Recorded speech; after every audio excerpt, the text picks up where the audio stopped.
Son 35 los candidatos que competirán este domingo por llegar a la presidencia de Perú. Se trata de unos comicios marcados por la crisis de inseguridad que se ha intensificado en los últimos años y también la crisis política que azota al país andino, que ha sido gobernado en la última década por 9 mandatarios. Para hablar sobre el tema, saludo con mucho gusto a Gonzalo Banda, quien es politólogo y analista político, magíster en ciencia política por la Pontificia Universidad Católica del Perú y máster en políticas públicas por la London of Economics and Political Science. Bienvenido y gracias por la comunicación. Buenas, ¿cómo estamos, Elena? Profesor, ¿cómo describe el panorama político de Perú que este domingo celebra elecciones presidenciales?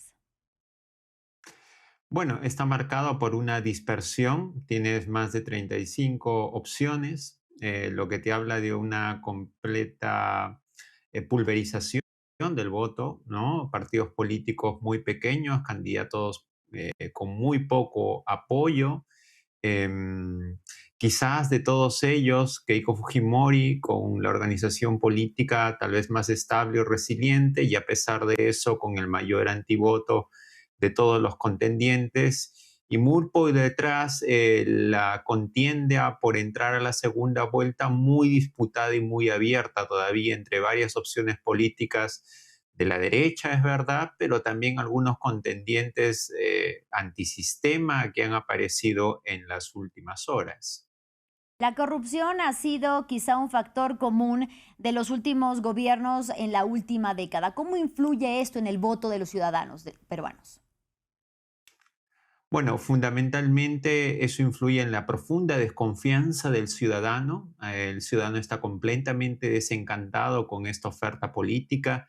De hecho, esta campaña política se ha visto marcada por, por la gran desafección del ciudadano con la política. No se ha debatido grandes programas políticos, ha sido una campaña raquítica en ideas, con muy malos candidatos, con una oferta política degradada, que nos agarra en medio de nuestra peor ola de surgimiento del crimen organizado. Entonces, ha sido una campaña muy marcada por eh, pequeños arrebatos de algunos candidatos incipientes de crecer, pero que no han tenido el empuje necesario para crecer, y finalmente parece estabilizarse algunas ideas de la vieja política peruana, ¿no?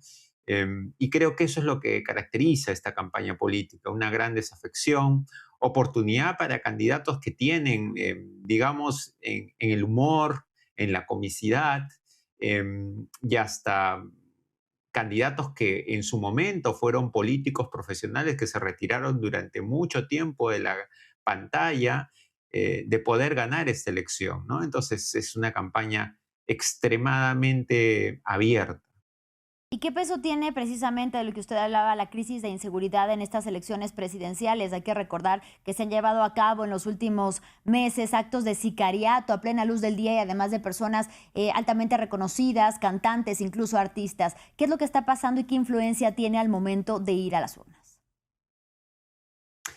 Esto ha hecho que el discurso de la campaña, el tono tal vez cambie, ¿no? El Perú es un país que había tenido electorados marcadamente, territorialmente muy diferenciados, ¿no? La costa norte del país y Lima tenían una apuesta más por propuestas del establishment económico que favorecieran el libre mercado, mientras que la Sierra Altoandina tenía propuestas que desafiaran a ese status quo. Sin embargo, la ola de criminalidad pues ha hecho que el país preste más atención y se gire un poco más hacia la derecha, ¿no? En concordancia con lo que está pasando en el mundo, ¿no? La ola de crimen organizado ha hecho que haya un espacio y un bolsón electoral más propicio para propuestas de candidaturas de derecha que tienen una oportunidad en la idea de mano dura, de orden, digamos, ese estilo medio buquelista de hacer campaña política, de tratar de ganar muchos votos, más de lo que históricamente estuvieron acostumbrados. Y justamente hablando de las propuestas de derecha, son, según los últimos sondeos, los 3 candidatos de derecha los que llevan la mayoría o la preferencia de los votos de la ciudadanía. Perú está entonces a las puertas de regresar hacia la derecha e incluso quizá de regresar al fujimorismo. A ver, como tú sabes, siempre hay que ser muy cautelosos cuando se trata de examinar las últimas 2 semanas de la contienda electoral peruana. ¿Por qué? Porque finalmente la elección pasada no fue una demostración que Castillo surgió en las últimas 2 semanas con un ritmo vertiginoso. En este momento es cierto que las candidaturas que aparecen en los primeros lugares, hasta que se podían publicar las encuestas, eran candidaturas con una afiliación de derecha. Pero en los últimos días ha venido un galope bastante incesante de un candidato que podríamos decir es un candidato antisistema de derecha, de izquierda, es un candidato anti-establishment cachó, si quieres verlo, que tiene un poco de todo, que es Ricardo Belmont. Yo no lo categorizaría a él como un candidato solamente de extrema izquierda o extrema derecha. Es un típico candidato populista, antisistema, pero general. Me Sí. cuesta encasillarlo.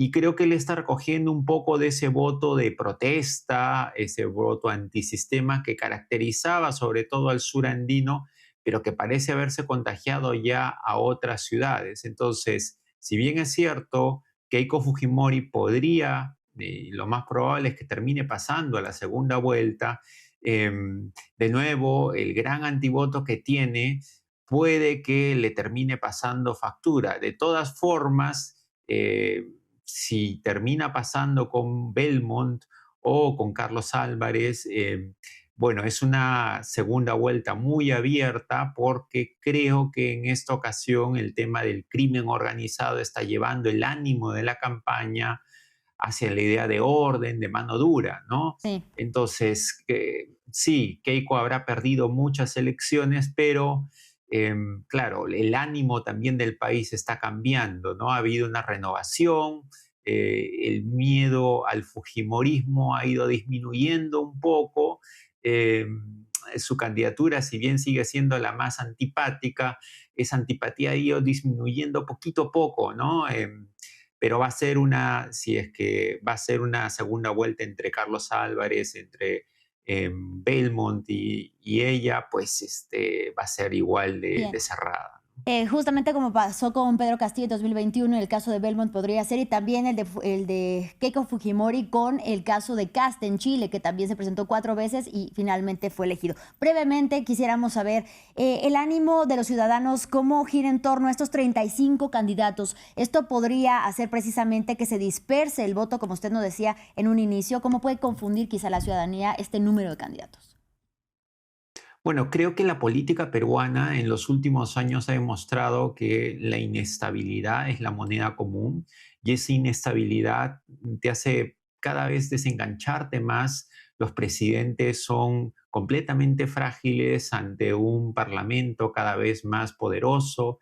Ahora vamos a tener una elección donde por primera vez después de muchos años vamos a volver a votar por un Senado que vuelve a estar en el Perú. Digamos, la reconfiguración del poder pasa mucho por el poder que va a tener este gran Senado. Y creo yo que la discusión sobre quién va a ser presidente ha estado primando en la discusión pública y eso precisamente ha tenido al ciudadano un poco desafectado, porque claro, tantos presidentes durante los últimos años y la vida no cambia, creo que los ciudadanos están completamente Sí. acostumbrados a este nivel caótico de la política peruana.